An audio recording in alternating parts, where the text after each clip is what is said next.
utiliza de manera especial la situación histórica y cultural, contexto histórico y contexto cultural. Esto fue dado la Biblia fue dada en una cultura específica y cuando usted va a acercarse a la Biblia, usted se dará cuenta que hay elementos de la Biblia que a menos que usted no tenga un conocimiento por lo menos superficial o mínimo del contexto cultural, usted no podrá entenderlo. Por ejemplo, dice en una de las leyes de Moisés que el pueblo de Israel no debía vestirse con ropas que fueran de dos tipos de hilo o tela diferentes, algodón y lino, por ejemplo, no podía mezclarse, o que Israel no podía eh, cocer el cabrito en la leche de su madre cuando iban a cocinar un cabrito. Usted dice, pero ¿qué significa eso? Si usted no entiende el contexto en el que se encontraba Israel, usted no va a entender esas declaraciones extrañas para nosotros hoy. De igual modo, usted necesita entender el panorama histórico en el que esto fue dado para entender mejor el mensaje. Y finalmente, usted en esta metodología necesita entender el tipo de literatura. Cuando hablamos de tipo de literatura nos referimos a los géneros, poesía, profecía, una carta, una, una narración. No es lo mismo interpretar las narraciones de Génesis como el libro de los Salmos.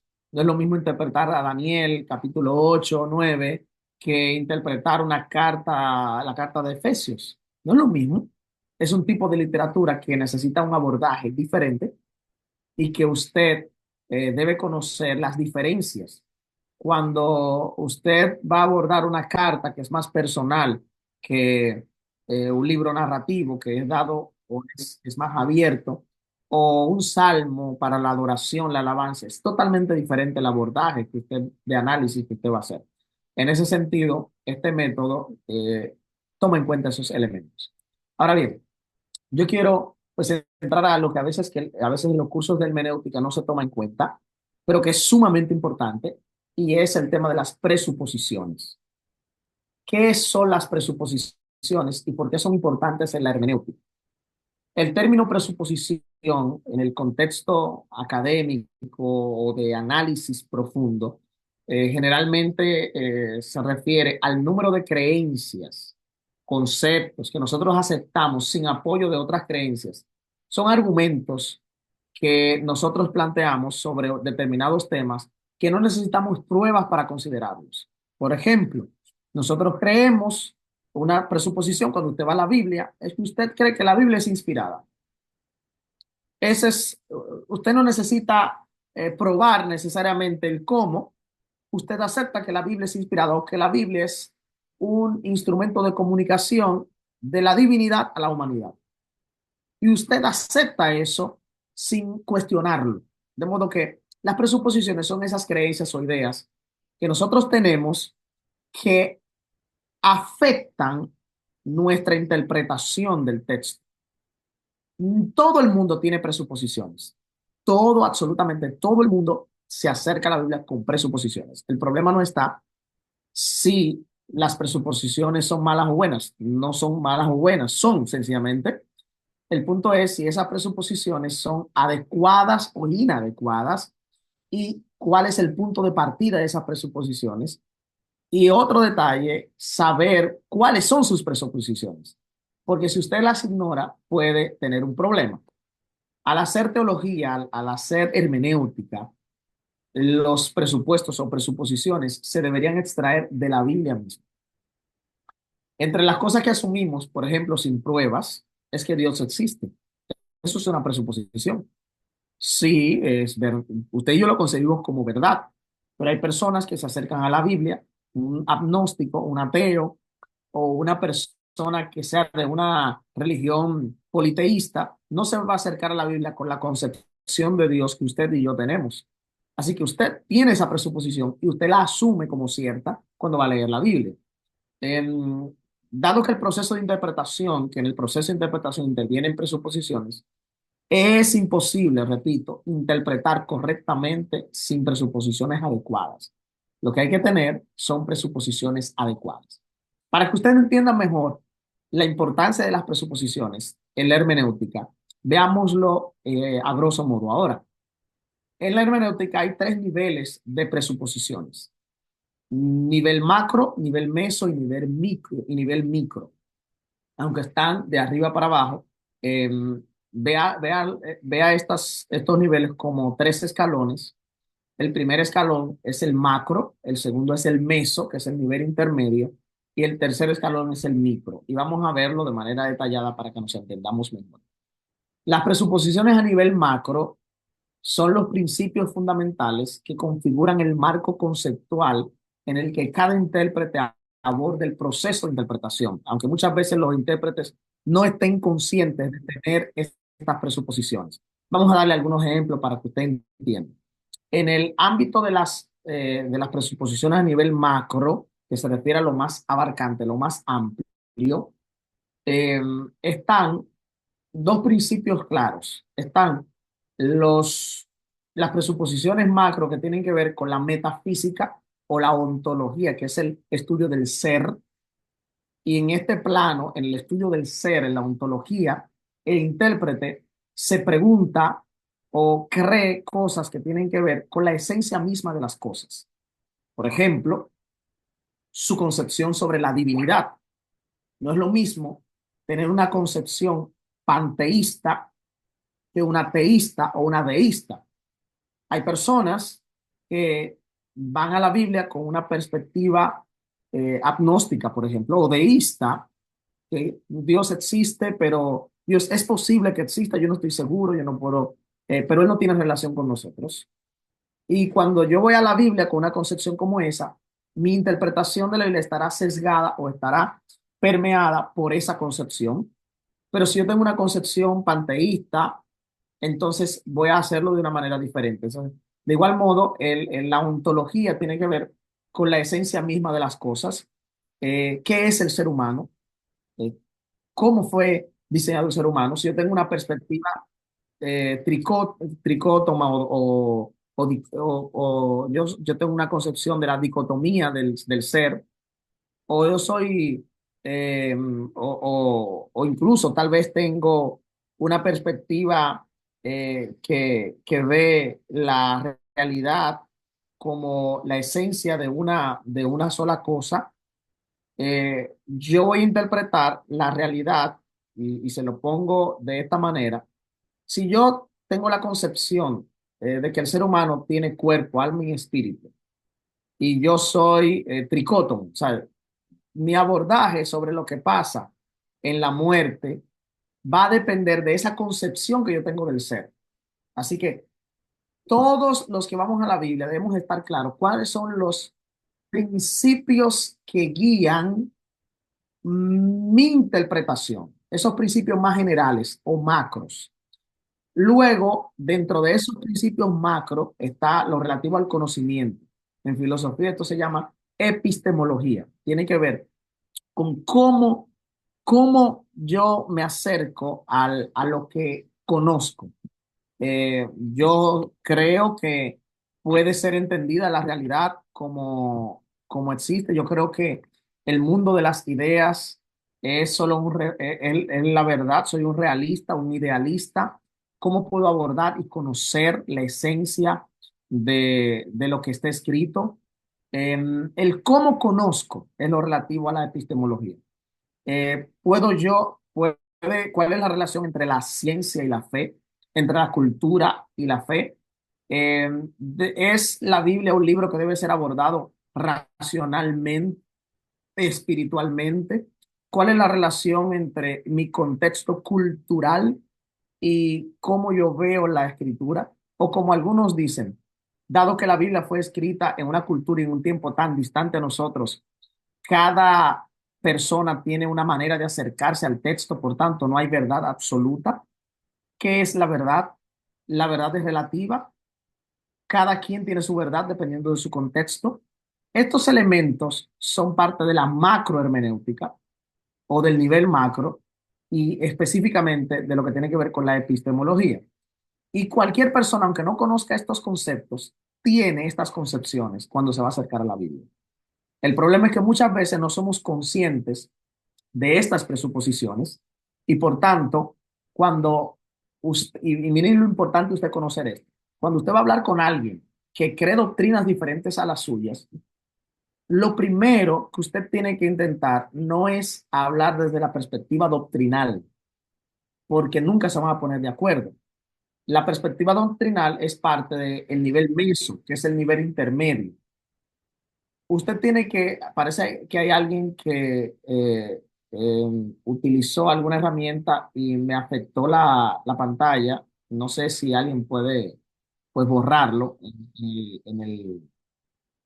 entre las opciones del Zoom. Ok, gracias. Entonces les decía, cuando usted va a abordar un tema con alguien, lo primero que usted tiene que estar claro es cuáles son sus presuposiciones a nivel macro. ¿Qué cree esa persona acerca de Dios? ¿Qué cree acerca de la verdad? ¿Qué cree acerca del ser humano? Y cuando usted tiene eso claro, usted entonces puede entrar al siguiente nivel, que es el nivel meso. Y el nivel meso se refiere a lo que pudiésemos llamar la realidad, perdóname que esto se me repitió un poquito. El nivel meso tiene que ver más, creo que lo repetí sin querer. El nivel meso tiene que ver con el aspecto de la doctrina específicamente, con lo que tiene que ver con el conocimiento, y se lo presento de esta manera. Si a nivel macro yo creo que el ser humano es tricótomo, que tiene cuerpo, alma y espíritu, y yo voy a entonces abordar la creencia del estado de los muertos. Mi concepción del estado de los muertos va a depender de la concepción que yo tenga con respecto a cómo está diseñado el ser humano. Entonces, si yo no me pongo de acuerdo de cómo Dios diseñó al ser humano, yo no podré explicarle a alguien lo que pasa con los muertos cuando se mueren. Entonces, uno tiene que ver con el nivel macro y otro tiene que ver con el nivel meso o intermedio, que tienen que ver con lo que definen las doctrinas es el nivel meso. Ahora bien, el tercer nivel es el nivel micro, que tiene que ver con la interpretación de los textos individuales y las secciones específicas en la Biblia. Y las presuposiciones que yo tenga de un pasaje generalmente estarán permeadas por mis presuposiciones macro. Por ejemplo, cuando yo voy a leer pasajes como la parábola del rico y Lázaro en Lucas,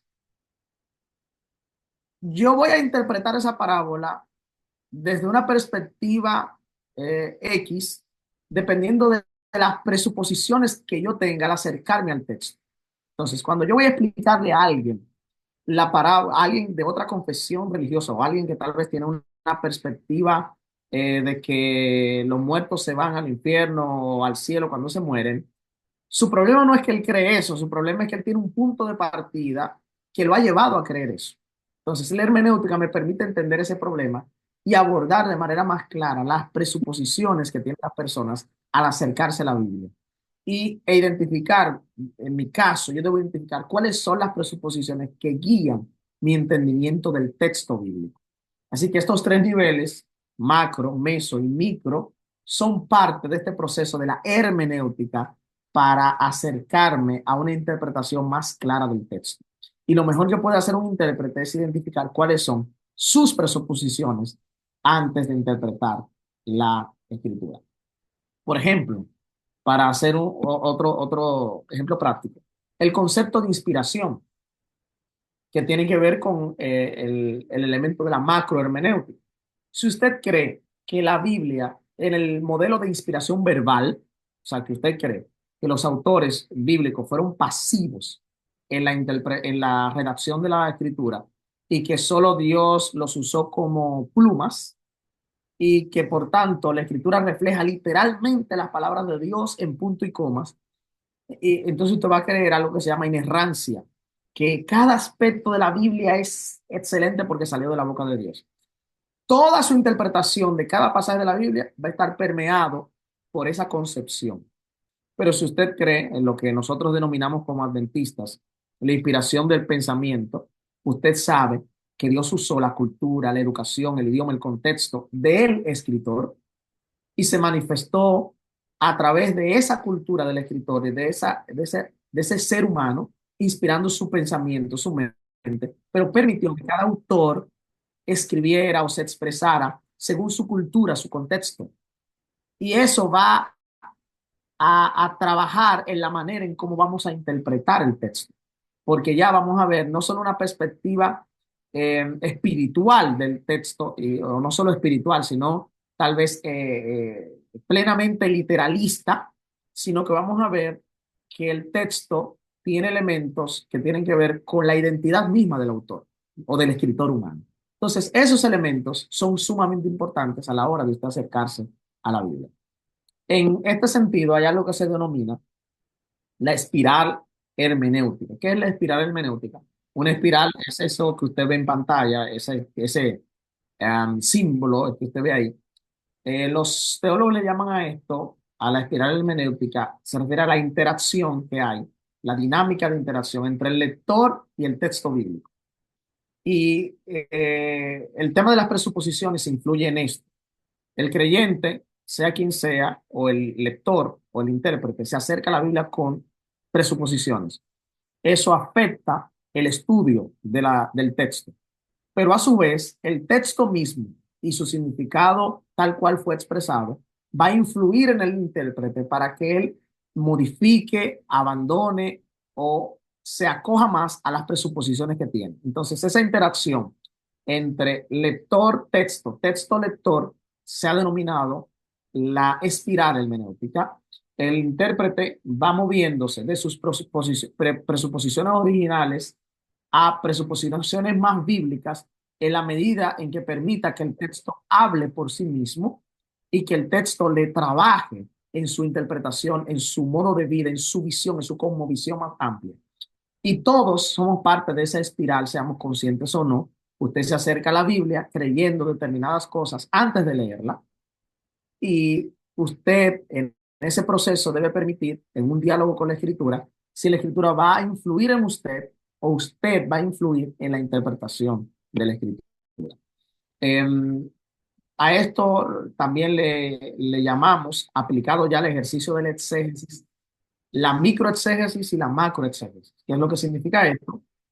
La microexégesis tiene que ver con los elementos que la micro tiene que ver con los elementos de interpretación del texto en su contexto original. ¿Qué quiso decir el autor, verdad?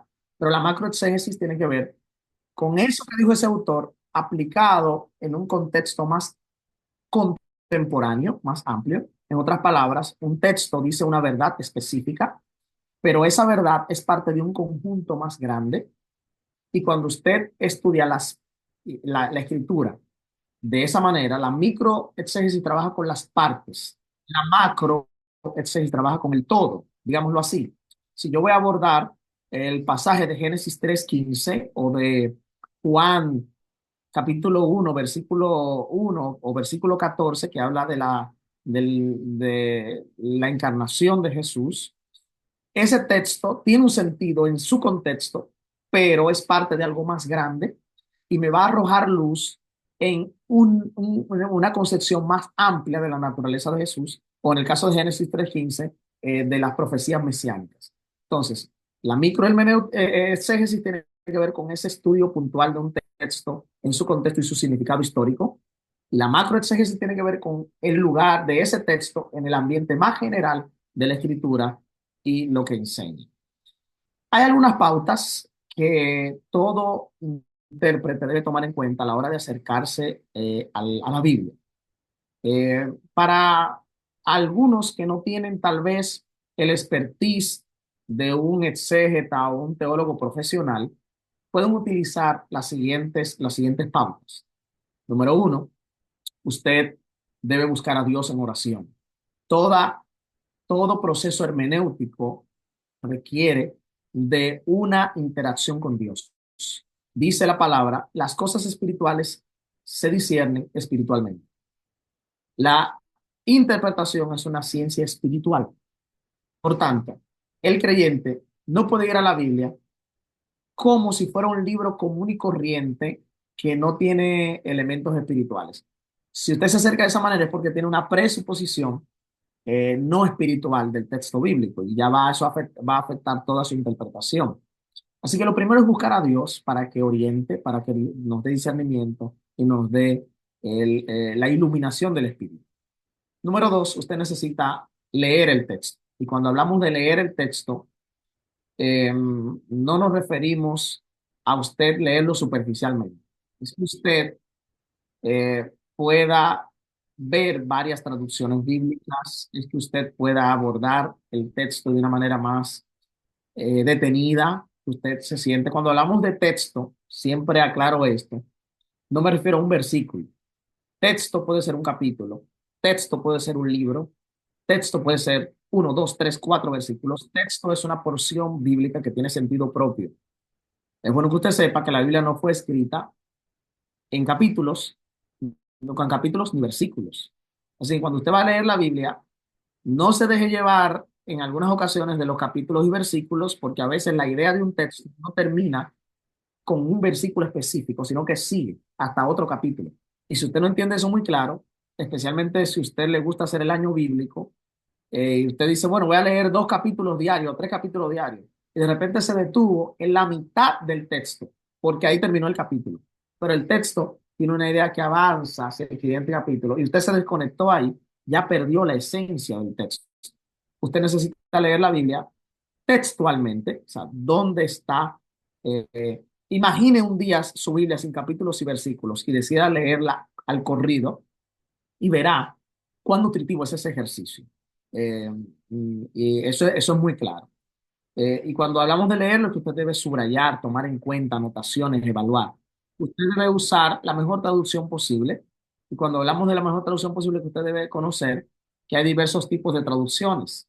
Las verdaderas traducciones pueden clasificarse en traducciones formales y traducciones dinámicas.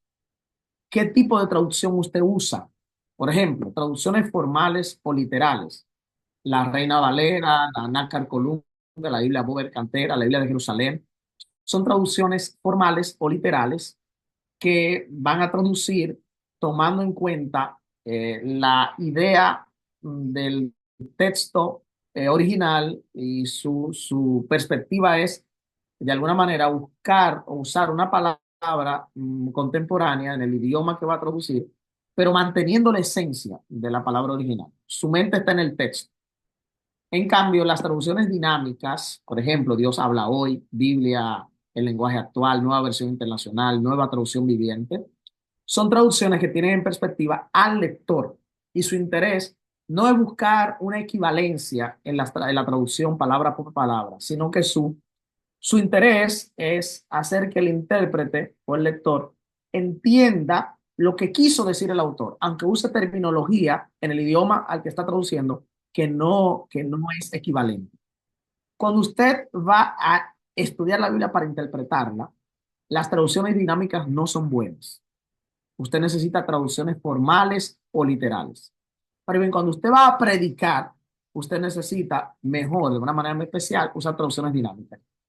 Yo hago ese ejercicio. Por ejemplo, en mi trabajo, cuando no voy a profundizar con las herramientas como teólogo a nivel exegético y quiero comparar versiones, en mi estudio yo trabajo con versiones formales o literales, comparando las diferencias, pero cuando voy a predicar suelo usar una traducción más dinámica. De igual modo, es bueno, yo siempre hago la observación de que cuando se trata de traducciones bíblicas, nosotros a veces usamos traducciones en un lenguaje, en el caso del español, que es un español que ya no usamos ni hablamos. Por ejemplo, la mayoría de ustedes, yo sé que usa la Reina Valera, ya sea la revisión del 95, del 60 o 2015, etcétera, pero especialmente la del 60 y 95, la del 15 ya no, pero la del 60 y 95, tiene un español que usted no habla así. Oísteis, fuisteis, y un lenguaje un tanto de un español distinto al que usamos. Yo les recomiendo, use una versión que se parezca más al español que usted habla, cuando se trata de, por lo menos, de las versiones dinámicas. En mi caso, yo uso la Nueva Biblia de las Américas, que es una versión que contextualiza el lenguaje, pero mantiene la idea del contexto original. Está entre formal y dinámica y se entrecruza. El detalle es que usted no puede darse el lujo, si usted no maneja el idioma original, ya sea el hebreo o el griego, de leer solo una versión. No, usted necesita más de una traducción de la Biblia a la hora de trabajar con la interpretación. Por ejemplo, miren esta comparación. Proverbios 25-22 en la Reina Valera del 60, dice, porque ascuas amontonará sobre su cabeza. Pero en la nueva versión internacional, el mismo versículo dice, actuando así harás que se avergüence de su conducta. Si ustedes notan, son totalmente diferentes esas dos traducciones en el sentido de las palabras que usaron. Usaron palabras totalmente diferentes para traducir el mismo pasaje. Una es más formal, la Reina Valera, y otra es más dinámica, la nueva versión internacional. Entonces, cuando usted lee la nueva versión internacional, usted entiende un poco más el pasaje incluso. Y cuando usted va a predicar de repente, es más efectivo usar la NBI para darle a entender al público lo que significa, de manera más fresca, más contemporánea, más dinámica, propiamente dicho. Así que esa es la diferencia entre una versión y otra, y usted tiene que ser capaz de comparar. Es bueno que usted sepa en ese sentido que cuando usted tiene una comparación de las diversas traducciones, usted tiene que lograr incluso crear su propia traducción del texto.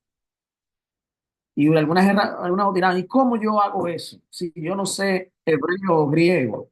Bueno, usted puede crearlo a partir de otras traducciones. Por ejemplo, usted puede tener 5 traducciones bíblicas y usted puede tener acceso a esas traducciones de manera online, gratuita. Y usted puede, tomando en cuenta cómo traduce cada versión, hacer una traducción a través de un cruce, un análisis. Pero lo ideal es que usted incluso pueda tener acceso a recursos como mencioné al principio, interlineales, que son de acceso gratuito también, que usted pueda ver de manera literal, palabra por palabra, como un pasaje qué significa cada palabra del pasaje. Y los interlineales no son traducciones propiamente dicho, sino digámoslo así, referencias palabra por palabra de un texto. Y eso le permite tener una casi traducción, pero es muy rústica. Entonces usted puede, tomando en cuenta esa herramienta, hacer su propia traducción del texto. Número 5, usted necesita investigar el contexto. Y hay varios niveles de contexto. El contexto inmediato, que es, en el caso del contexto literario, propiamente dicho, usted necesita saber que su contexto es parte de un contexto más amplio, que su texto es parte de un capítulo o de un libro, y por tanto, lo que usted interprete del texto tiene que estar en consonancia con el contexto. Un texto sacado de contexto, dice un dicho, es un pretexto. Por tanto, usted debe respetar el contexto, no leer pasajes de manera aislada, sino en su contexto más amplio. Usted debe saber que ese texto es parte de una historia, está ubicado en un momento histórico específico. No es lo mismo leer el libro de Crónicas que leer el libro de los Reyes, aunque ambos tienen historias a veces paralelas sobre los reyes de Israel. Es bueno que usted sepa que cada uno fue escrito con un trasfondo histórico y una perspectiva teológica diferente, que el libro de Reyes fue escrito en el contexto del exilio, justo cuando el exilio está, Judá está siendo llevado al exilio, mientras que Crónicas es posterior al exilio que se escribió, y por tanto tiene una perspectiva diferente al abordar las historias. Y usted tiene que tomar en cuenta eso, porque eso va a afectar la manera en cómo usted va a interpretar el texto bíblico. Usted necesita analizar el texto en el plano de las palabras. No es lo mismo usted estudiar una determinada palabra de un texto en español que estudiarla en el idioma en que fue dado. Yo siempre pongo el ejemplo de la fe. Hay personas que toman un pasaje, por ejemplo, Hebreos 11:1, y van al diccionario de la lengua, de la Real Academia de la Lengua Española, Dice, fe, hermanos, según el diccionario es tal cosa. Eso es una falacia hacer eso, es inadecuado, porque la palabra fe en español no significa, en un diccionario moderno, no significa lo mismo que la fe en un diccionario bíblico. Usted debe ir a un diccionario bíblico, un diccionario teológico. También puede tener acceso de manera gratuita a esas herramientas y analizar la terminología. Nunca use un diccionario moderno para intentar definir una palabra bíblica. Analizar el texto significa qué significan las palabras de este pasaje en este contexto. De igual modo, usted tiene que tomar en cuenta que no siempre una palabra va a significar lo mismo en todas las partes de la Biblia. No es cierto que tierra siempre es tierra, se refiere a la misma tierra en todos los pasajes de la Biblia, o que cielo siempre se refiere al cielo atmosférico en todos los pasajes de la Biblia. Entonces, cada palabra estará definida por su contexto y eso va a permitir que un análisis haga eso. Usted necesita efectuar lo que se ha denominado un análisis teológico y el análisis teológico es cuál es el lugar de este pasaje en la enseñanza más amplia de la Biblia. ¿Qué dice acerca de Dios? ¿Cuál es la doctrina o tema que resalta?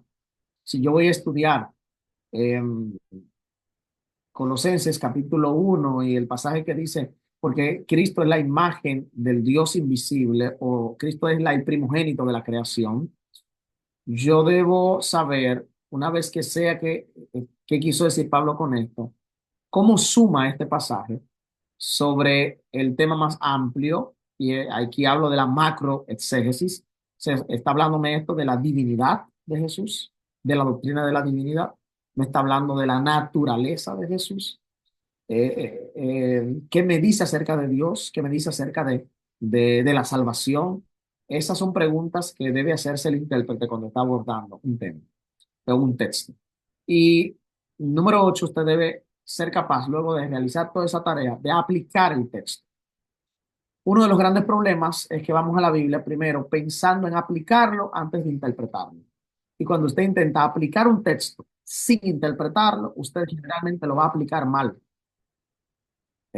porque usted necesita aplicar el texto basado en lo que significa. Un texto tiene un único significado, no tiene más de un significado, y basado en ese significado, usted debe aplicar el texto, que puede tener una diversidad de aplicaciones dependiendo la contextualización que usted haga. Una cosa es el contexto del pasaje y otra cosa es la contextualización del texto al presente. Y ese es el trabajo de la aplicación.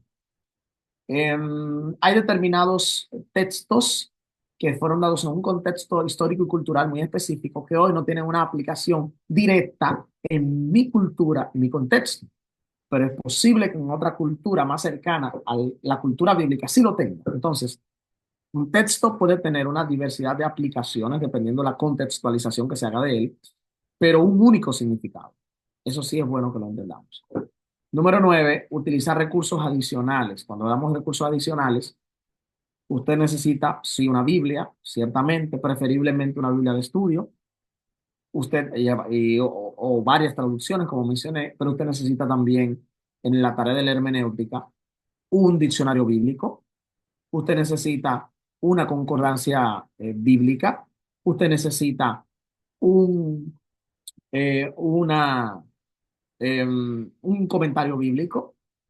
Son herramientas importantes en el proceso de la hermenéutica. Usted necesita también manejar la geografía bíblica y para eso casi todas las Biblias vienen con mapas detrás. ¿Usted cree que es por casualidad que las traducciones bíblicas vienen con mapas? Casi nadie usa esos mapas, pero están ahí por una razón para hacer más fácil la tarea de entender el texto.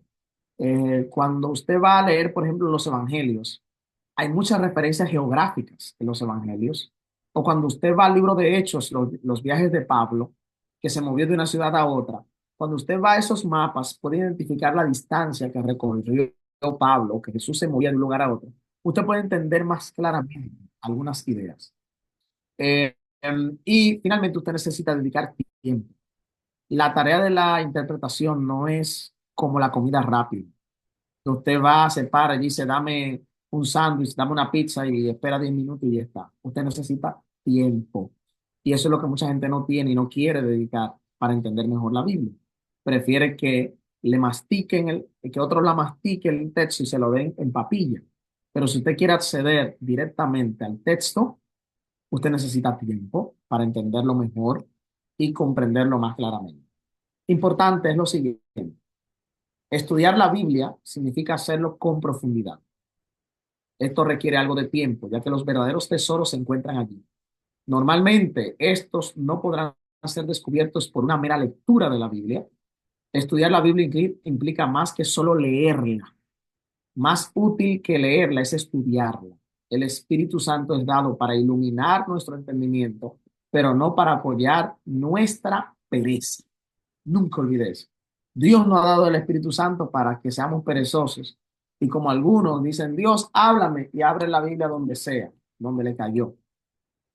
O todos los días leen de una porción diferente de la Biblia. Hoy leen un salmo, mañana leen un capítulo, el capítulo 1 de Apocalipsis, pasado mañana leen el capítulo 2 de Segunda de Corintios. No, así no se estudia la Biblia.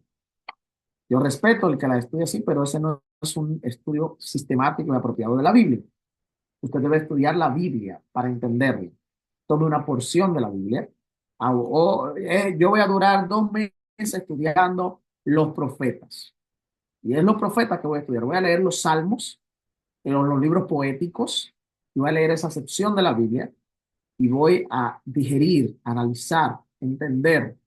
Y usted va a crecer mejor leyendo la Biblia de esa manera que saltando todos los días de un lugar a otro. Em, ya más o menos ya hablé de las traducciones. Hay una pregunta que yo quiero hacer que es muy importante en el contexto de la hermenéutica. ¿Hay revelación divina hoy? La hermenéutica trabaja con la revelación bíblica, lo que Dios reveló en el pasado, pero vale preguntarse, ¿hay revelación bíblica divina hoy? Eh, ¿Es posible que Dios con una nueva irrupción en la historia humana nos diga algo hoy que no se ha dicho en la Biblia? ¿Es posible que haya otras revelaciones de Dios? Algunos dirán a esa pregunta, sí, por supuesto, pastor. Pero es bueno que usted sepa que cuando hablamos de revelación divina nos referimos a la revelación de la verdad. La, a veces yo escucho un dicho que dice, la revelación es progresiva. Lo que es progresivo hoy, hermanos, es la comprensión de la verdad. Pero la verdad ha sido revelada en la Escritura. Lo que nosotros entendemos y debemos entender como verdad bíblica ya ha sido revelado en la Escritura. Hoy no existe nueva revelación en cuanto a nuevas verdades. ¿Cómo así, pastor? Algunas veces decimos, es una nueva luz, una nueva verdad. ¿Nueva luz sobre qué? Sobre algo que fue dado, sobre algo que está escrito. Es la luz en cuanto a comprensión, no en cuanto a nueva revelación de una verdad doctrinal, por ejemplo. Y yo lo pongo de esta manera. Para usted entender lo que estoy diciendo, usted necesita entender lo que nosotros llamamos canon abierto o cerrado. O sea, el canon está abierto o está cerrado. El canon es el término que se usa para designar la lista de libros que consideramos inspirados. Si usted cree como yo que el canon está cerrado, entonces todo lo que Dios reveló en el canon es suficiente para entender el plan de salvación y conocer a Dios, hasta donde Él se ha autorrevelado. Todo lo que está ahí. Algunos ya estarán pensando, pastor, ¿y los escritos de Elena White entonces? ¿Dónde lo dejamos? Ya que usted está diciendo que el canon está cerrado, es bueno que usted sepa que aunque a algunos adventistas le moleste lo que voy a decir, pero debo decirlo, los escritos de Elena White no son una añadidura al canon, no son un nuevo canon, no son un nuevo testamento, como en este caso los hermanos mormones tienen el libro del Mormón como un nuevo, como una revelación extra que se añade a la revelación del Nuevo Testamento. Ellos le llaman el otro testamento de Jesucristo. Hay algunos que quisieran tener hoy los libros de Elena White como los mormones tienen el libro del Mormón, y no es lo mismo. En este sentido, es bueno que usted entienda que hay algo que se llama revelación práctica. Y dentro de este contexto entra Elena White. ¿Qué es la revelación práctica, pastor? Bueno, cito a un autor que se llama Rod Haskell. Él dice, aunque Dios sí se comunica con nosotros individualmente en diversas maneras, nunca dice algo que está en desacuerdo con lo que ya ha sido revelado en las Escrituras. En otras palabras, toda revelación contemporánea a través del don profético o a través de un sueño que una persona hoy pueda tener o en medio de una oración, una impresión que alguien tenga o alguien que Dios utilice para hablarle a otra persona en una predicación, en un consejo, todo eso se llama revelación práctica. Son elementos que parten de la revelación normativa de la Escritura y del canon que Dios dio, de la revelación canónica. Y toda revelación práctica tiene que ver con asuntos que aplican elementos de la revelación formal y canónica al mundo de hoy. Por tanto, la revelación práctica tiene que ver con la aplicación de las verdades bíblicas al mundo de hoy. Y eso, y tiene que ver con la manifestación que Dios tiene a cada persona. Yo creo que Dios sigue hablando, sigue manifestando en el plano formal bíblico, como lo hizo con la revelación de las verdades progresivas que encontramos desde Génesis a Apocalipsis. Todo lo que Dios necesitaba revelar sobre sus verdades salvíficas están revelados en el canon bíblico. En este sentido, los escritos de Elena White en la interpretación tienen que ver con este último elemento. Elena White es, en este caso, una herramienta o una manifestación de la revelación práctica que tiene que ver con que la iluminación, la dirección que Dios le dio a ella para aplicar los principios de la escritura al pueblo y dirigir al pueblo hacia la escritura, que fue el mensaje que ella dio muchísimas veces. Mis escritos han sido dados no para sustituir la escritura, sino para dirigir a la luz mayor. Son una luz menor para guiar a la luz mayor. En este sentido, eh, el uso de los escritos de Elena White no sustituye el proceso de la hermenéutica ni la interpretación, no. Los estudios del escrito de Elena White no son los lentes por el cual yo debo interpretar la escritura. ¿En qué sentido? La interpretación de la escritura no está agotada en Elena White. ¿Qué significa? Elena White no comentó cada pasaje de la Biblia. Por tanto, hay pasajes de la Biblia que todavía necesitan ser profundizados, ser estudiados. Y claro, puedo consultarla en este proceso de la hermenéutica desde una perspectiva adventista, sí. Usted puede, claro, acercarse, estudiar, analizar los escritos de Elena White, pero como parte de este proceso de estudio y su consulta no sustituye el proceso de analizar cada porción de la Biblia en su contexto. Ella va a dar amplitud a lo que usted vaya aprendiendo, pero ni lo va a sustituir, ni lo va a agotar todo el significado en ese sentido, en muchas ocasiones. Con esto estamos diciendo de manera equilibrada que sí son importantes sus escritos, pero tienen un lugar y que su lugar no es ser una sustitución o ser una añadidura al canon bíblico. Entonces, eso es en cuanto a la interpretación se refiere, porque, y sucede de paso, los escritos de White necesitan también de interpretación y de una hermenéutica, pero eso es otro tema. En resumen, la hermenéutica es fundamental. La hermenéutica es necesaria para abordar correctamente la escritura. Los principios de la hermenéutica son asequibles a todos los que deseen profundizar en la Biblia. Y de alguna manera, yo lo que intenté hacer fue un resumen, porque hay muchísimas otras cosas que dejé fuera, porque el tiempo no me iba a dar para incluirlas, pero los principios fundamentales que deben guiar la interpretación de la Biblia deben ser conocidos por todos. Y ustedes pueden crecer en el estudio de la palabra en la medida en que se comprometan a dedicar tiempo a esa palabra y a investigar, leer, estudiar, ampliar su conocimiento, siempre bajo la guía del Espíritu Santo. Así que Dios les bendiga y quiero pues abrir un espacio si hay algunas preguntas, algunas reacciones. Estamos aquí para eso. Bendiciones. Bien, vamos a hacer examen. Uno, dos.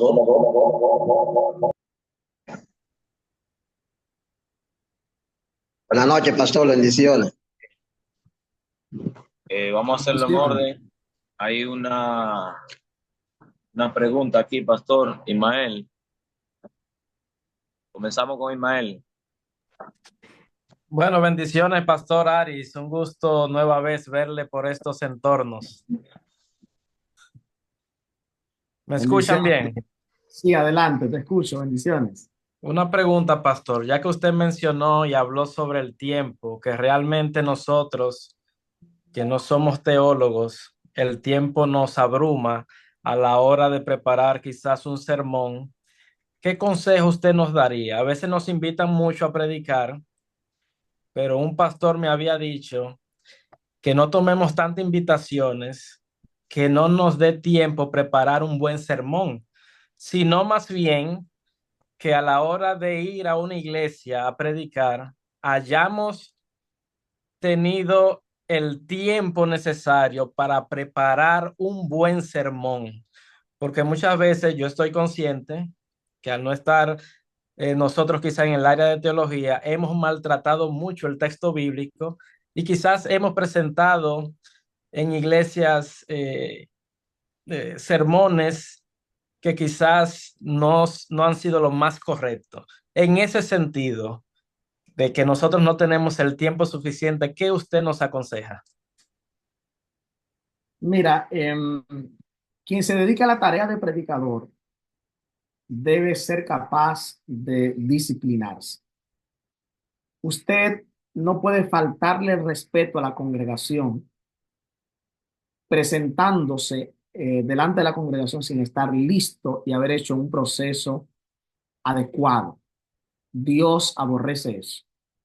Cuando usted va al púlpito y dice, Señor, dirígeme, yo no sé qué voy a hablar hoy, pero háblame, tú sabes que yo quiero que tú me dirijas. Y usted dice, Padre, dirige. No, no, mi hermano, esa oración no va a sustituir una apropiada, un apropiado proceso. Dios incluso puede usarlo, porque Dios es misericordioso y quiere hablarle a alguien que está sentado ahí, pero usted está actuando de manera inadecuada y Dios no le agrada eso. Mi recomendación es que usted diga, bueno, yo sé que para esa fecha yo no voy a estar listo con el tema que debo predicar, no puedo tomar ese compromiso. O decir, bueno, lo voy a tomar, pero voy a disciplinarme para hacer un proceso genuino de estudio, de análisis, prepararme bien, porque lo menos que merece Dios es la excelencia en cuanto a la exposición de la palabra. La excelencia. Dios no espera que la gente lo que necesite cualquier cosa. No, no, no, no, no. Dios necesita ver que el intérprete, el predicador, el expositor esté bien preparado, bajo la guía del Espíritu Santo, pero entendiendo lo que va a hablar, conociendo su tema, no saltando de un lugar a otro y creyendo que por eso Dios lo va a usar. Muchas Excelente gracias. respuesta, Pastor. Hay muchas preguntas, así que no sé si usted tendrá la segunda parte, Pastor, o quiere, o va a terminar con la sesión de preguntas. Eh, Pastor. yo no tengo problema, hagan preguntas hasta que ustedes Ok, entiendan. bien. Hay una pregunta y es que los profetas profetizaron hasta Juan. Ese texto es usado por los pentecostales que creen en el futurismo y en el preterismo. Eh, y aunque, por ejemplo, lo que usted dice estuvo claro, por ejemplo, yo lo acepto así, pero hay algunos que pueden entender que se está apoyando esa idea. ¿Qué usted le diría para mostrar que son dos cosas distintas? No sé si me entendió. O sea, Repite el texto al principio sí, los que profetas mencionaste. profetizaron hasta Juan. Usan ese texto para decir que ya no hay más revelación y por lo tanto, entonces, ¿cuál sería? La otra pregunta se la hago junta ahí para que la conteste. ¿Y cuál sería entonces el papel, la importancia de tener los testimonios del espíritu de profecía adicionales a lo que ya tenemos? ¿Cuál sería la Muy bien. importancia en ese contexto? Ese es un caso interesante donde el contexto va a determinar el significado del texto. Por ejemplo, Cuando aparece ese texto de que los profetas profetizaron hasta Juan, ¿profetizaron qué? Esa es la pregunta. ¿Profetizaron qué? Ese texto alude a las profecías que tenían que ver con el anuncio del Mesías. Los profetas que anunciaron sobre la venida del Mesías lo hicieron hasta Juan, que es el último profeta hasta antes de la manifestación pública del Mesías. Así que inmediatamente tú entiendes esa idea, todo encaja, porque después de la muerte de Jesús es obvio que la Biblia menciona a otros profetas. Y en el libro de Hechos se mencionan varios profetas en el contexto del ministerio de Pablo, por ejemplo, el profeta Agabo, las hijas de Felipe, el mismo Juan, el apóstol Juan tenía el don de profecía, es explícito en Apocalipsis. Entonces es obvio que la referencia a profetizaron hasta Juan en el texto de los evangelios se refieren hasta Juan con respecto al mensaje del anuncio del Mesías. Y cuando usted entiende en su contexto más amplio, este texto encaja que la revelación profética o el don de profecía no concluyó con Juan el Bautista. Excelente, pastor. Se entiende bien claro ahí. Y quedó grabado para los que no se pudieron conectar. Pero esta pregunta, alguien hace una pregunta parecida. Y es si Helen White, por ejemplo, hay pastores que entienden que como la revelación, y no solamente pastores, hay muchos hermanos así, como la revelación de Elena fue inspirada por Dios, entienden que es el mismo grado de inspiración. ¿Por qué por qué la autoridad es distinta? No sé si me Ok, entendió la pregunta. Sí. claro, yo lo entendí perfectamente. Muy bien. Una cosa es autoridad y otra cosa es inspiración. Son dos conceptos diferentes. Inspiración se refiere a la influencia del Espíritu de Dios en el escritor o autor humano. El impulso del Espíritu que usa al profeta o al escritor humano. Ahora bien, la autoridad tiene que ver con el papel que juega el producto de la inspiración. El producto de la inspiración es el libro, es la carta, es la cita, que va a tener una autoridad dependiendo de si está dentro del canon. Me explico. La autoridad de la Biblia es normativa. Todo lo que está revelado en la Escritura es para guiar al creyente, no solo de la Iglesia Adventista, obviamente, sino al creyente en el Mesías, en este caso en Jesús nuestro Salvador. Y esos escritos están investidos de autoridad porque Dios, a través de la historia y a través de su pueblo, hizo un proceso para que tuviéramos esa revelación propiamente dicha. Ahora bien, usted va a notar que en el mismo contexto de la Biblia hubo libros que no tenemos hoy y que no son canónicos porque no lo tenemos a mano, que fueron inspirados. Profetas, por ejemplo, como Gad.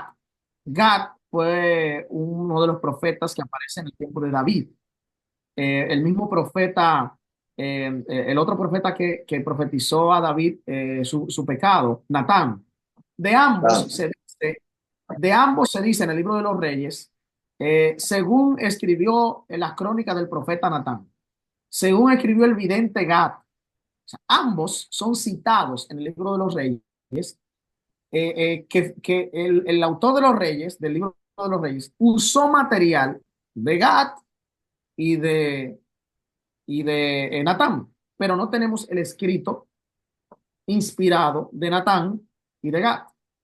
Por tanto, es posible tener materiales inspirados, pero no con la misma autoridad o nivel de autoridad de la escritura. Porque la escritura, si los escritos de Nahuatl lo ponemos al mismo nivel de autoridad de la escritura, estaríamos diciendo que es parte del canon, y fue lo que yo acabo de explicar. Lo que diferencia al canon de los escritos de Nahuatl es el nivel de autoridad. ¿Qué significa? La autoridad de Nahuatl está sometida a la autoridad de la Biblia. No está ni por encima ni a la par de la Biblia, sino debajo de.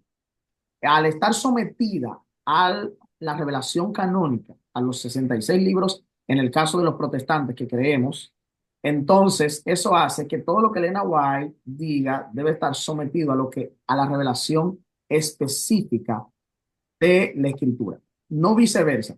¿Cuál es un problema? Que cuando vemos a Elena White con el mismo nivel de autoridad de la escritura, tomamos cualquier declaración, incluso fuera de contexto, de cualquier libro de la señora White y lo usamos con el mismo nivel de rigurosidad como si fuera un mandamiento. Y usted va a notar que hay declaraciones de Elena White, al igual que de la Biblia, que están sometidas a un contexto muy específico, como hay lugares donde se habla de principios generales, pero usted va a notar, escucha lo que voy a decir, no existe en Elena White ningún principio que haya en sus escritos que no derive de la Biblia. No existe, no existe. O sea, usted no va a encontrar ningún elemento en Elena White que sea nuevo en cuanto a principio de entender la escritura o la verdad de la salvación. Todo es un reflejo de lo que ya está en la escritura. Eso hace que ella sea dependiente. Por tanto, la autoridad normativa está en la escritura y ella tiene una autoridad delegada de la escritura. Maravilloso, pastor. Me ayudó a mí esta respuesta. Hay una pregunta que alguien mandó aquí al principio, no la había visto, pero está muy buena y es, ¿cómo, en base a la clase que se dio, cómo interpretar gramaticalmente? Me imagino que la pregunta es cómo hacer un exégesis, pero él escribió cómo interpretar gramaticalmente la Biblia. ¿Qué materiales se podrían usar? Miren, cuando hablamos de interpretar gramaticalmente la Biblia, lo que nos referimos es a entender que la Biblia fue escrita de manera literaria. O sea, lo que tenemos en la Biblia son palabras, son oraciones, son frases. Por tanto, usted necesita saber, y voy a decirlo de esta manera, usted necesita saber de repente en un texto cuál es el sustantivo, cuál es el verbo. Eso es parte de la gramática de cualquier idioma. ¿Cuál es el complemento, el objeto directo en ese pasaje? Eso es parte de la interpretación de la gramática. Así que una sugerencia es conozca su idioma también, conozca, porque uno de los problemas que nosotros tenemos es que al no conocer a veces bien el idioma nuestro, interpretamos también la Biblia porque vamos a una traducción y no sabemos identificar lo que es un verbo. Y entonces al verbo lo usamos como si fuera un sustantivo. Y eso es interpretar gramaticalmente la Biblia, entender la gramática, las nociones gramaticales. Y aunque la gramática española no es plenamente y 100% equivalente a la gramática hebrea o a la griega, como ustedes usan, como usamos traducciones, por lo menos conozca y maneje bien. De igual modo, yo me he dado cuenta, y con el respeto que merecen, cuando usted va a poner a un hermano a leer la lectura bíblica en la iglesia, y usted sabe que el hermano machuca un poquito, póngalo a orar, pero deje que un hermano que lea más fluidamente la lea. ¿Por qué? Porque alguien que está escuchando ahí, que de repente es un visitante, el hermano puso énfasis en otra cosa y se olvidó de la coma y siguió leyendo. Se detuvo donde no debió. Y el que escucha puede malentender. Ya eso es abusar gramaticalmente de la Biblia. Cosa que tan sencilla como esa. O sea, el uso gramatical de la escritura es entender que la Biblia fue dado en un contexto humano, que tiene oraciones, que tiene palabras, que tiene frases, que ese lenguaje es humano y por tanto usted necesita herramientas de la gramática humana para entenderlo y necesita identificar eso. Preferiblemente abordarlo con las herramientas de... y es porque, quiero decir, a veces nosotros buscamos libros y leemos libros de todo tipo, pero no libros a veces que nos ayudan a entender mejor la Biblia. Usted puede comprarse una gramática del idioma hebreo básica y puede ir leyendo un poquito para entender mejor algunas cosas. O puede comprarse un diccionario bíblico o buscar uno gratuito en la web y eso le va ayudando para avanzar e interpretar gramaticalmente la Biblia. Maravilloso, maravilloso. De verdad que a mí me está gustando mucho. Alguien pregunta, una pregunta básica, porque, diferencia entre teología y hermenéutica, eso lo pueden hacer buscando los conceptos, pero Eh, ella pregunta cuál es la Básicamente, diferencia. cuando hablamos de teología, nos referimos a todo el concepto científico que trabaja con el estudio de Dios, la escritura. Es la sombrilla más amplia que, digámoslo así, la hermenéutica está dentro del ambiente de la teología. La teología, teos, viene de Dios, logía, ciencia. La teología es la ciencia de Dios, que estudia no solo a Dios, sino también a la palabra, a la iglesia, a la historia. Y la hermenéutica es la ciencia específica que tiene que ver con la interpretación dentro de la teología. Por ejemplo, la teología, cuando hablamos de la homilética, que tiene que ver con la predicación, eso es parte de la teología, pero no es lo mismo que la hermenéutica. La teología sistemática, que estudia las doctrinas, eso es parte de la teología, pero no es la hermenéutica. La hermenéutica es es una de las herramientas, de los elementos fundamentales de la teología. Esa es la diferencia. Bien, hay una pregunta breve y es Elena de White, que tiene que ver con lo que ya se dijo. ¿Es Elena de White profeta o no? ¿En dónde entra Yo ella? creo que sí, yo creo que sí, que es profeta. Así puedo contestar de manera sencilla esa pregunta y no abundar tal vez tanto porque ya es algo. Yo preguntaría ahí entonces, ¿el canon se cerró de manera inspirada o fue una decisión humana precipitada? Bueno, primero, es bueno que usted sepa que las reglas para definir el canon históricamente le encontramos que la Biblia misma da los parámetros para aceptar la inspiración o la canonicidad, más que la inspiración, la canonicidad. Porque la canonicidad no solo tiene que ver con la inspiración, no nos confundamos. Hay libros, es más, es bueno que usted sepa, Pablo escribió otras cartas a otras iglesias que sin duda fueron inspiradas, que no la tenemos dentro del canon. De modo que la canonicidad tiene que ver no solo con la inspiración, tiene que ver con elementos como cuáles. En el caso del Nuevo Testamento, que haya sido escrito por un apóstol o un discípulo de un apóstol. Número dos, que haya sido, que no contradiga la revelación anterior. Número tres, que haya sido una fuente de autoridad para las iglesias que recibieron ese documento. Por ejemplo, usted va a notar que hay mucha evidencia histórica desde muy temprano que las cartas de Pablo circularon por las iglesias que él fundó y fueron una situaciones locales. Usted va a notar que el mismo apóstol Pedro cita diciendo que el apóstol Pablo escribió muchas cosas difíciles de entender y que algunos tuercen como las otras escrituras. Usted encuentra en un libro del Nuevo Testamento una declaración autorizando, declarando la autoridad de otro escrito. Entonces, eso es parte de la canonicidad. La canonicidad tiene un elemento histórico. ¿Cuál es el elemento histórico?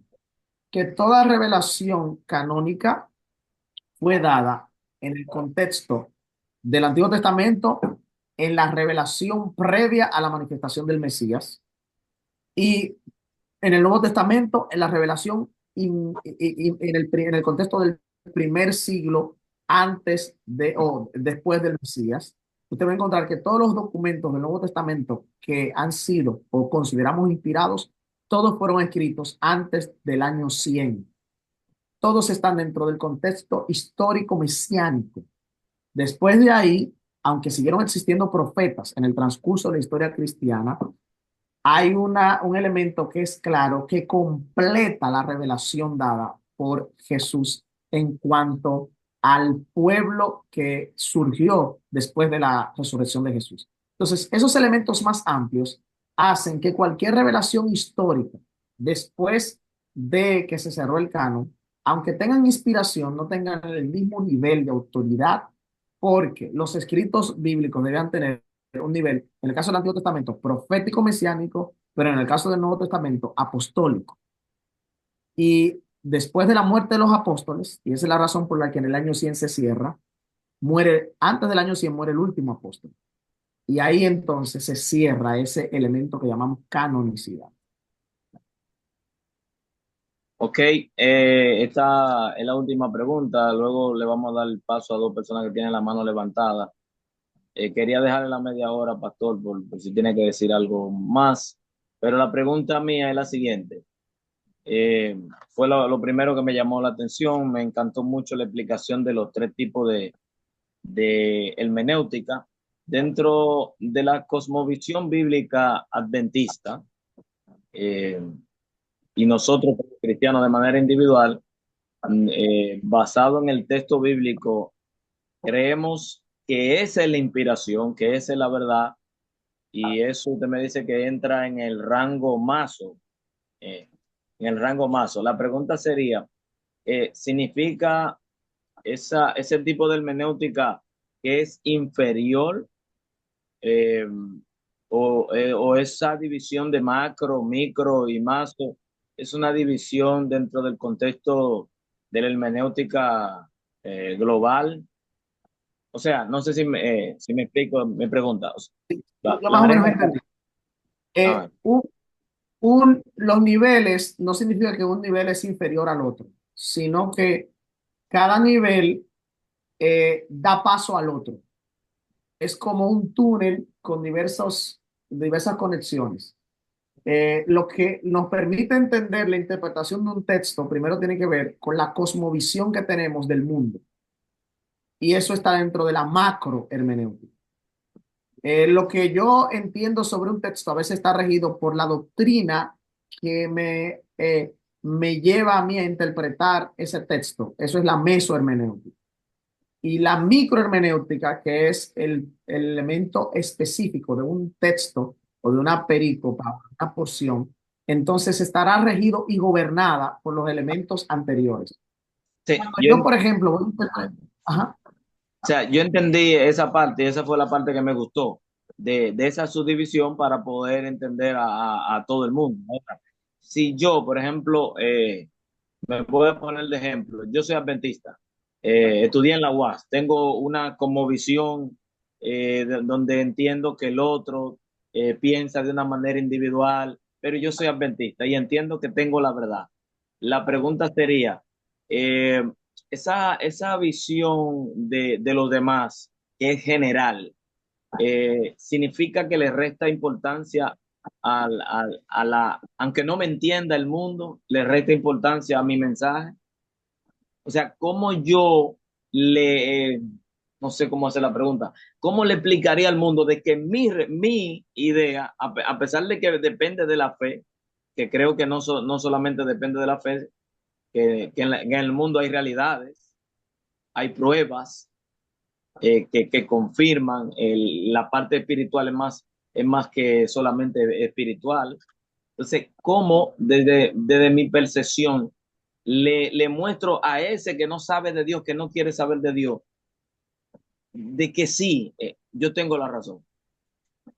Y yo creo que usted está en el lado correcto. O sea, usted está en el lado sí, espiritual, usted está en el sí, lado mira, meso. el primer punto es demostrar que la razón no es mía. Uno de los graves problemas por los cuales perdemos discusiones, o no discusiones, el intento de ganar a alguien, es que intentamos imponer nuestra razón.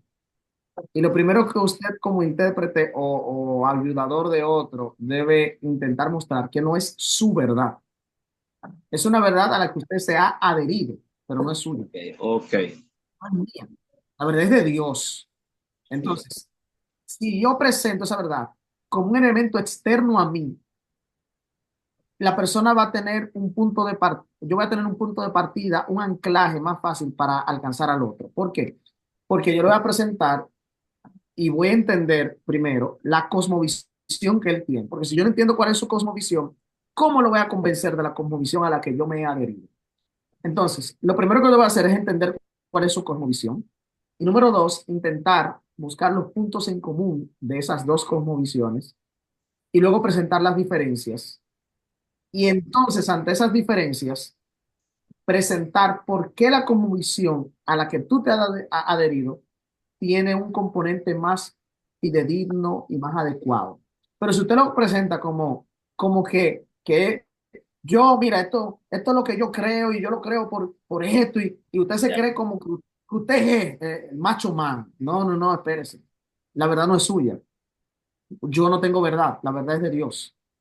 Poderoso. Yo Está me he ayudando. adherido a una verdad. Y entonces, cuando yo quiero presentarle a otro esa verdad, aunque yo me he adherido a ello, debo tener cuidado para que el otro no entienda que yo quiero imponerle mi verdad. Porque si yo le intento imponer mi verdad, él lo va a ver como eso, tu verdad. Y como es tu verdad, yo tengo la mía, pues no se Es trata de como, quién tiene la verdad o quién tiene la razón, sino a cuál verdad nos hemos adherido y cuál es la es, cosmovisión que gobierna la verdad a la que yo me adherí. sí, es como Eh, decir que, Me la pastor, dio escúchame, Pastor Carlos. Héctor. Sí. Sí, Carlos, ¿me escuchas? Ismael, disculpa, Danilo, que tenemos un orden. Ya, ya. Ismael y Juan Valdés tienen la mano levantada. Buena, pastor, bendiciones. Amén, bendiciones. Pastor, una pregunta. Usted dice que Elena no es una fuente para la interpretación. Entonces, los escritos de son un aporte para nosotros apoyarnos en el texto bíblico. No, no fue lo que yo dije en principio. Voy a aclarar. Yo dije que los escritos de Elena White no sustituyen el proceso de interpretación bíblica y que ella no agota todo el significado de un texto. Cuando digo que no agota, no significa que ella interpreta que todo lo que un texto quiere decir cerró con lo que ella dijo. No es lo que, o sea, es lo que quiso decir. ¿Qué significa? ¿Puede ser consultada Elena White en un proceso de interpretación? Sí, puede ser consultada, pero no, su consulta no sustituye el proceso que debe hacer el intérprete de investigar el contexto histórico, la gramática del texto, Ya. por qué fue dado ese texto, a quiénes, el género, todo eso es parte fundamental. Entonces, es para que usted entienda, que todos entiendan que la mayor parte de las veces Elena White utiliza la Biblia de manera homilética. ¿Qué quiere decir? Que ella suele tomar los principios de un texto, de una porción, y aplicarlos a un contexto actual. En algunas ocasiones, ella sí utiliza la Biblia de manera hermenéutica, pero no en la mayoría incluso.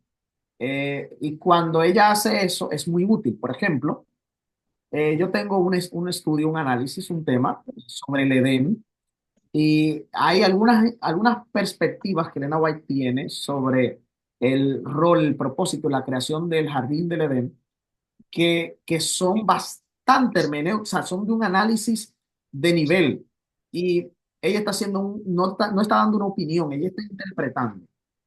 Y su interpretación encaja con el panorama más amplio del texto. Y yo uso bastante algunos argumentos que ella tiene en ese tema, porque ella da un análisis interesante. Entonces, pero yo no puedo pensar que ella hace eso con todos los textos de la Biblia. No lo hace con todos. Realmente no. Entonces, por eso ella no son los lentes para yo poder interpretar la Biblia.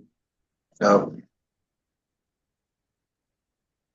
Ismael, Sí, pastor, usted habló de las traducciones, habló de la traducción formal, la dinámica, y se ha dado el caso que podemos sacar un tema en base a una traducción y en el púlpito a veces le damos la oportunidad a un hermano a que lea el texto. Algunos pastores dicen que no es recomendable hacer eso, pero se da la oportunidad, pero la persona tiene otra traducción Me ha que pasado eso. que a veces nos saca un poco ya del hilo. Para poner un ejemplo, Jueces 18:30, la Reina Valera 95 y 60 dice que Jonatán, hijo de Gersón, hijo de Moisés. Pero la traducción Reina Valera 1909 dice Jonatán, hijo de Gersón, hijo de Manasés. Incluso la nueva versión internacional, usted sabe que tiene incluso capítulos omitidos y versículos. Por eso mi pregunta va en este sentido. ¿Qué es la crítica textual? ¿Qué son las variantes textuales? y si son importantes a la hora de hacer hermenéutica y exégesis. Esa pregunta abarca todo un seminario nuevo, pero voy a intentar resumirlo. Es un Eh, movimiento ahí. Todas las traducciones bíblicas tienen como base manuscritos antiguos. Existen una variedad de manuscritos antiguos, especialmente en el caso del Nuevo Testamento, más de 4.000, alrededor de 5.000 manuscritos de diversas porciones del Nuevo Testamento existen. En el caso del Antiguo Testamento, tenemos el hebreo del texto masorético, que data de 900 años después de Cristo. Tenemos la Septuaginta, que es la primera traducción del Antiguo Testamento al griego, y tenemos los textos hebreos del Mar Muerto, los manuscritos del Mar Muerto, que fueron hallados en el año 1947 en el sur de Judea, en las cuevas de Qumran. Y cuando usted tenemos también los targúmenes o targumines, que son paráfrasis del hebreo al arameo. Cuando usted compara esos manuscritos y digamos que lo ponen en paralelo, tienen pequeñas variaciones en algunos textos o en algunas palabras. Los traductores, o sea, la crítica textual es la ciencia que se encarga de evaluar qué manuscritos son más confiables y a partir de esos manuscritos reconstruir el texto más fiel que pudo haber salido de la mano del escritor. Porque es bueno que usted sepa que nadie hoy tiene los textos que salieron de la mano de los profetas. Porque antes esos textos eran escritos en materiales perecederos. Y esos materiales que se llaman hoy agiógrafos, que son los materiales que salieron de la mano de Moisés, de Pablo, no existen como tal hoy, porque eran materiales que se dañaban. Así que lo que existen son copias de copias de copias, que son los manuscritos que se han hallado. Como hay muchas copias, cuando se comparan esas copias, se identifican que hay copias que tienen algunos errores de alguna palabra, alguna terminología, algún punto. Ya lo Entonces, puse.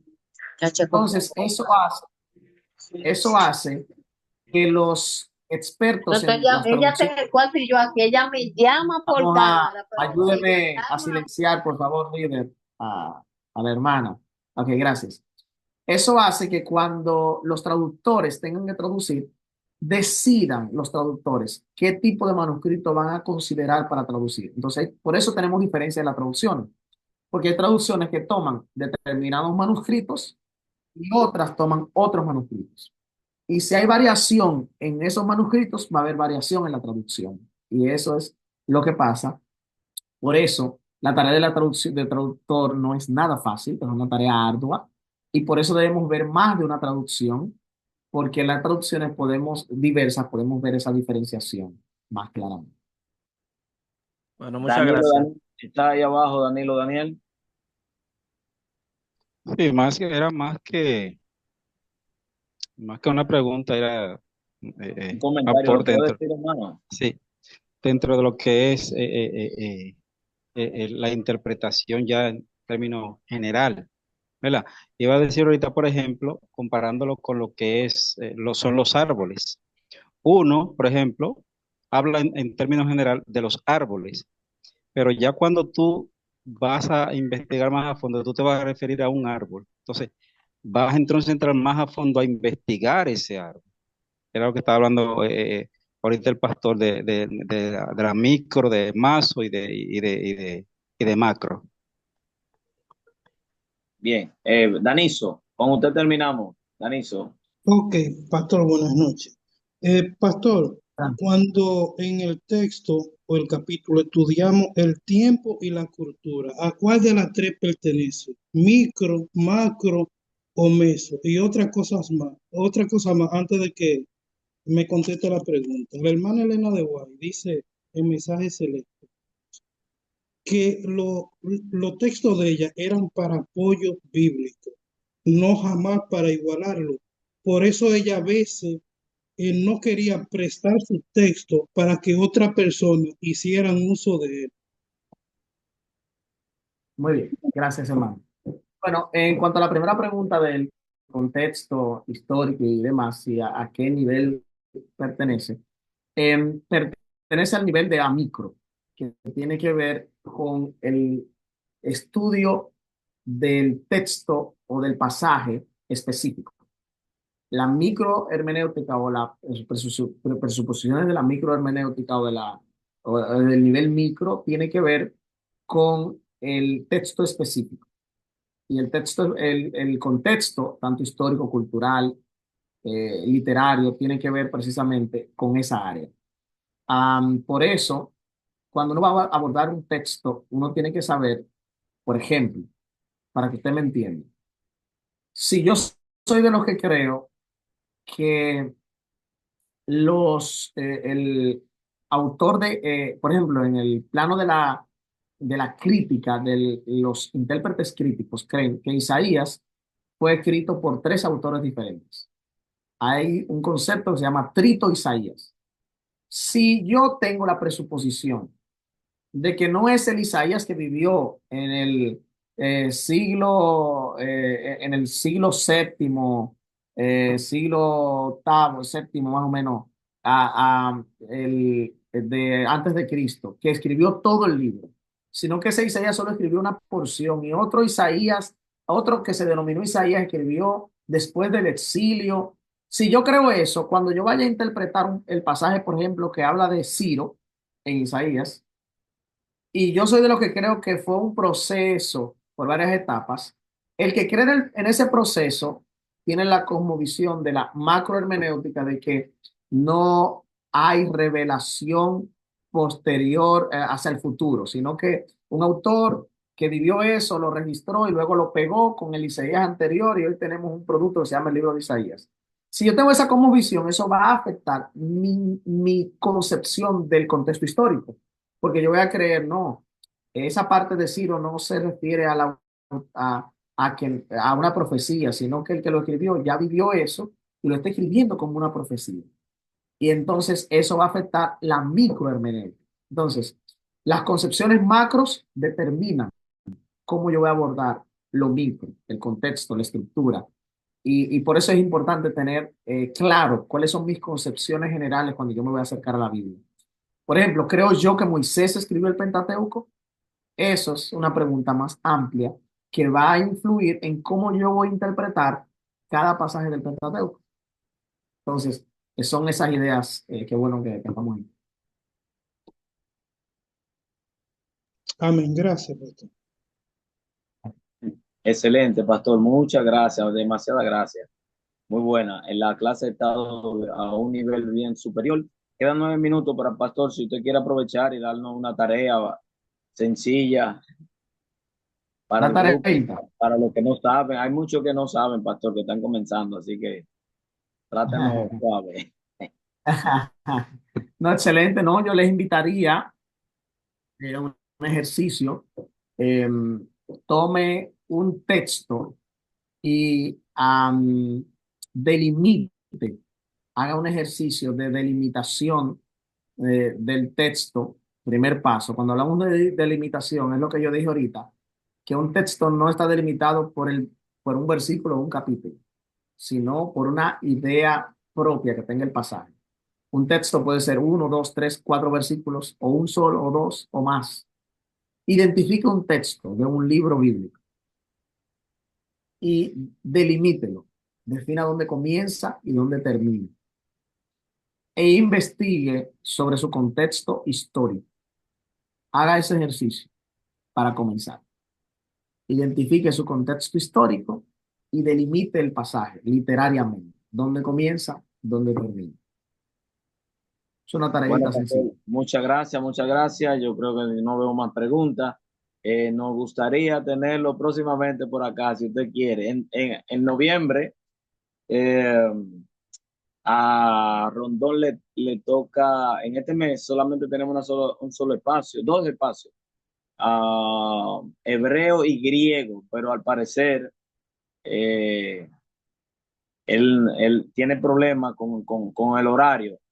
Así que si usted puede sacar un día cualquiera de los meses, de los días que faltan, para que nos dé por lo menos la introducción a hebreo, a griego, algo así sencillo, por lo menos algunas pautas para lo que están iniciando. Se lo agradeceríamos en el alma. Y si hay que pagarle, le pagamos. No, no, no, ya eso está pago por el cielo. Más adelante podríamos confirmar. Bien, pues Porque está bien. tenemos algunas cosas y podemos confirmar. Cualquier día de la semana. Bueno, puede orar, pastor, y con usted Por concluimos ahí. supuesto. Muchas gracias por la gentileza de escucharme tanto tiempo y de pues dialogar con un servidor. Vamos a orar y a ponernos en las manos de Dios para dar despedidas. Nuestro Dios, gracias por darnos el privilegio de buscarte.